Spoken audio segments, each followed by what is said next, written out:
Chapter 21, in which the master of the Tankadere runs great risk of losing a reward of £200. This voyage of 800 miles was a perilous venture on a craft of 20 tons, and at that season of the year. The Chinese seas are usually boisterous, subject to terrible gales of wind, and especially during the equinoxes, and it was now early November. It would clearly have been to the master's advantage to carry his passengers to Yokohama, since he was paid a certain sum per day, but he would have been rash to attempt such a voyage, and it was imprudent even to attempt to reach Shanghai. But John Bunsby believed in the Tankadere, which rode on the waves like a seagull, and perhaps he was not wrong. Late in the day they passed through the capricious channels of Hong Kong, and the Tankadere, impelled by favourable winds, conducted herself admirably. "I do not need pilot," said Phileas Fogg when they got into the open sea. "We advise you to use all possible speed." "Trust me, Your Honour. We are carrying all the sail the wind will let us. The poles would add nothing, and are only used when we are going to port." "It's your trade, not mine, pilot, and I confide in you." Phileas Fogg, with body erect and legs wide apart, standing like a sailor, gazed without staggering at the swelling waters. The young woman, who was seated aft, was profoundly affected as she looked out upon the ocean, darkening now with the twilight, on which she had ventured in so frail a vessel. Above her head rustled the white sails, which seemed like great white wings. The boat, carried forward by the wind, seemed to be flying in the air. Night came. The moon was entering her first quarter, and her insufficient light would soon die out in the mist of the horizon. Clouds were rising from the east, and already overcast a part of the heavens. The pilot had hung out his lights, which was very necessary in these seas crowded with vessels bound landward, for collisions are not uncommon occurrences, and at the speed she was going, the least shock would shatter the gallant little craft. Fix, seated in the bow, gave himself up to meditation. He kept apart from his fellow travellers, knowing Mr. Fogg's taciturn tastes. Besides, he did not quite like to talk to the man whose favours he now accepted. He was thinking, too, of the future. It seemed certain that Fogg would not stop at Yokohama, but would at once take the boat for San Francisco, and the vast extent of America would ensure him impunity and safety. Fogg's plan appeared to him the simplest in the world.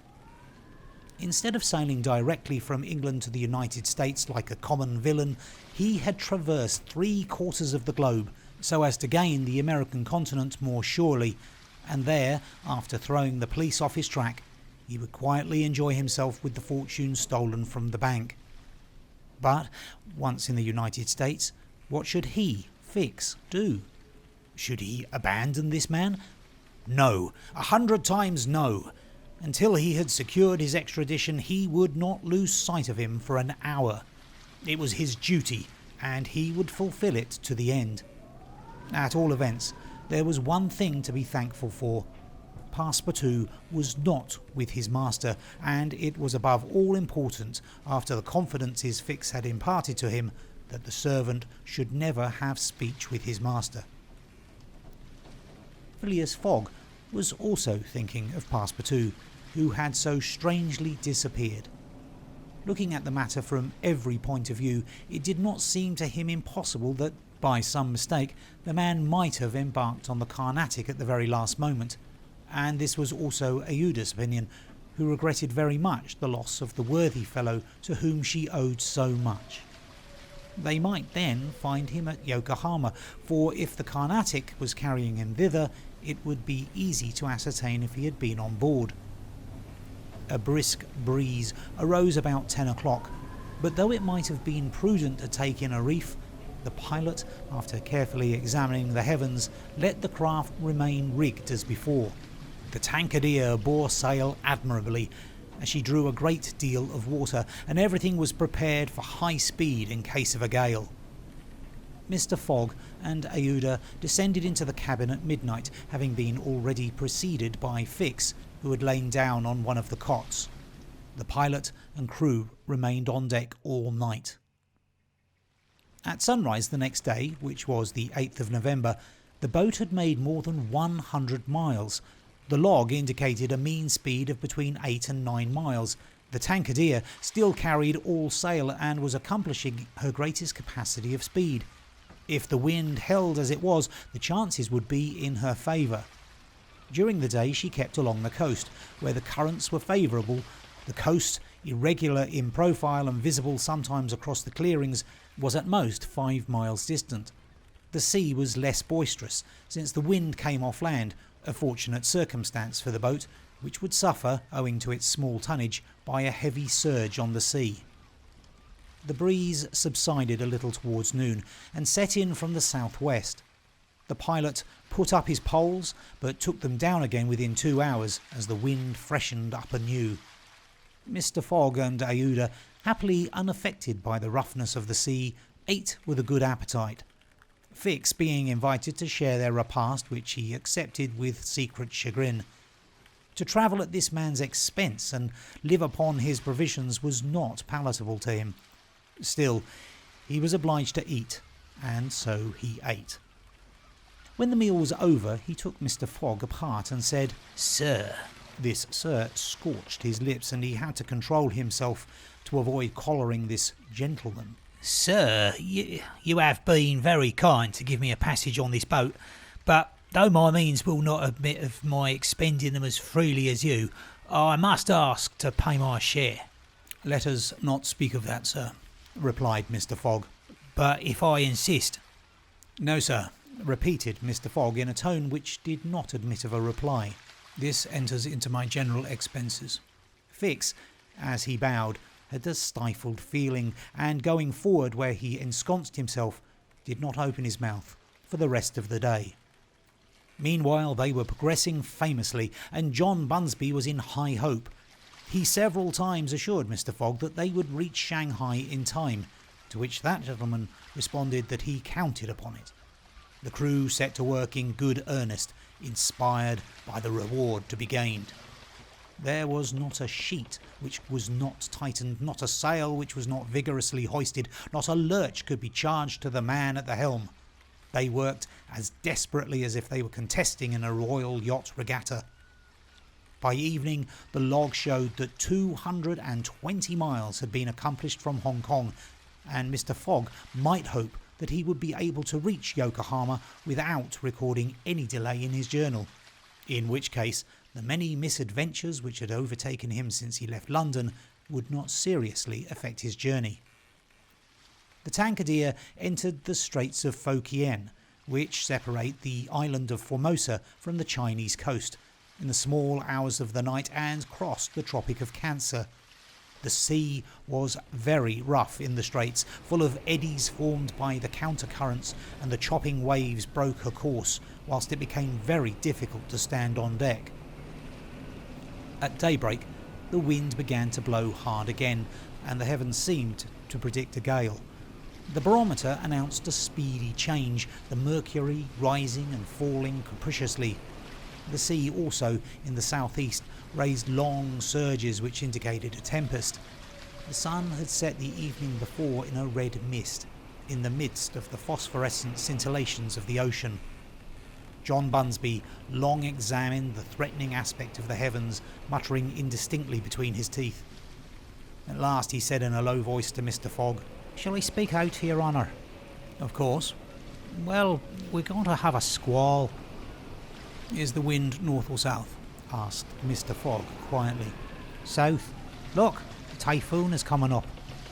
"Glad it's a typhoon from the south, for it will carry us forward." "Well, if you take it that way," said John Bunsby, "I have nothing more to say." John Bunsby's suspicions were confirmed. At a less advanced season of the year, the typhoon, according to a famous meteorologist, would have passed away like a luminous cascade of electric flame, but in the winter equinox it was to be feared that it would burst upon them with great violence.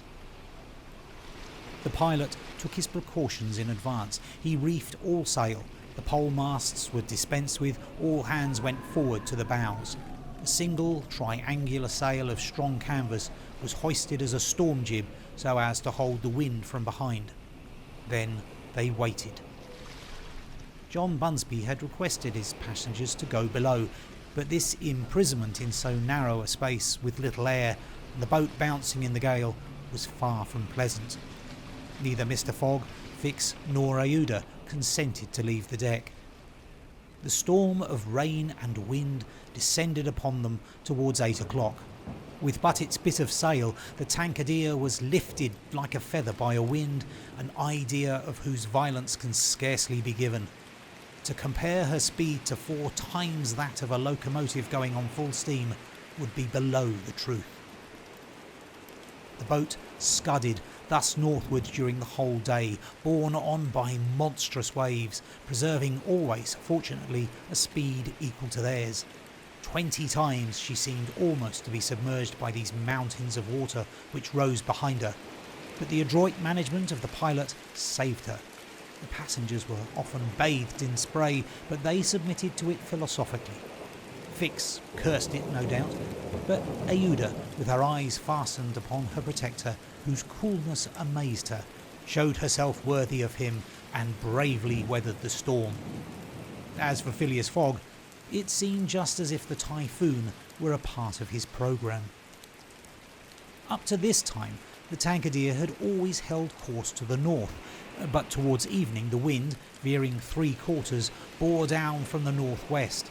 The boat, now lying in the trough of the waves, shook and rolled terribly. The sea struck her with fearful violence. At night, the tempest increased in violence. John Bunsby saw the approach of darkness and the rising of the storm with dark misgivings. He thought a while, and then asked his crew if it was not time to slacken speed. After a consultation, he approached Mr. Fogg and said, "I think, Your Honour, that we should do well to make for one of the ports on the coast." "I think so too." "Ah," said the pilot, "but which one?" "I know of but one," returned Mr. Fogg tranquilly, "and that is?" "Shanghai." The pilot at first did not seem to comprehend. He could scarcely realise so much determination and tenacity. Then he cried, "Well, yes, your Honour is right. 'Tis Shanghai." So the Tankadere kept steadily on her northward track. The night was really terrible. It would be a miracle if the craft did not founder. Twice it could have been all over with her if the crew had not been constantly on the watch. Aouda was exhausted but did not utter a complaint. More than once Mr. Fogg rushed to protect her from the violence of the waves. Day reappeared. The tempest still raged with undiminished fury, but the wind now returned to the southeast. It was a favourable change, and the Tankadere again bounded forward on this mountainous sea, though the waves crossed each other and imparted shocks and counter-shocks which would have crushed a craft less solidly built. From time to time the coast was visible through the broken mist, but no vessel was in sight. The Tankadere was alone upon the sea. There were some signs of a calm at noon, and these became more distinct as the sun descended towards the horizon. The tempest had been as brief as terrific. The passengers, thoroughly exhausted, could now eat a little and take some repose. The night was comparatively quiet. Some of the sails were again hoisted, and the speed of the boat was very good. The next morning at dawn they espied the coast, and John Bunsby was able to assert that they were not 100 miles from Shanghai. 100 miles, and only 1 day to traverse them. That very evening Mr. Fogg was due at Shanghai, if he did not wish to miss the steamer to Yokohama. Had there been no storm, during which several hours were lost, they would be at this moment within 30 miles of their destination. The wind grew decidedly calmer, and happily the sea fell with it. All sails were now hoisted, and at noon the Tankadere was within 45 miles of Shanghai. There remained yet 6 hours in which to accomplish that distance. All on board feared that it could not be done, and everyone, Phileas Fogg no doubt excepted, felt his heart beat with impatience. The boat must keep up an average of 9 miles an hour, and the wind was becoming calmer every moment. It was a capricious breeze coming from the coast, and after it passed the sea became smooth. Still, The Tankadere was so light and her fine sails caught the fickles ever so well that with the aid of the currents John Bunsby found himself at 6 o'clock not more than 10 miles from the mouth of Shanghai River. Shanghai itself is situated at least 12 miles up the stream. At 7 they were still 3 miles from Shanghai. The pilot swore an angry oath. The reward of £200 was evidently on the point of escaping him. He looked at Mr. Fogg. Mr. Fogg was perfectly tranquil, and yet his whole fortune was at this moment at stake.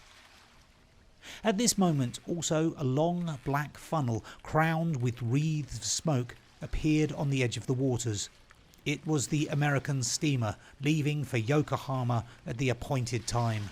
"Confound her!" cried John Bunsby, pushing back the rudder with a desperate jerk. "Signal her," said Phileas Fogg quietly. A small brass cannon stood on the forward deck of the Tankadere for making signals in the fogs. It was loaded to the muzzle, but just as the pilot was about to apply a red-hot coal to the touch-hole, Mr. Fogg said, "Hoist your flag." The flag was run up at half-mast, and this being the signal of distress, it was hoped that the American steamer, perceiving it, would change her course a little, so as to succour the pilot boat.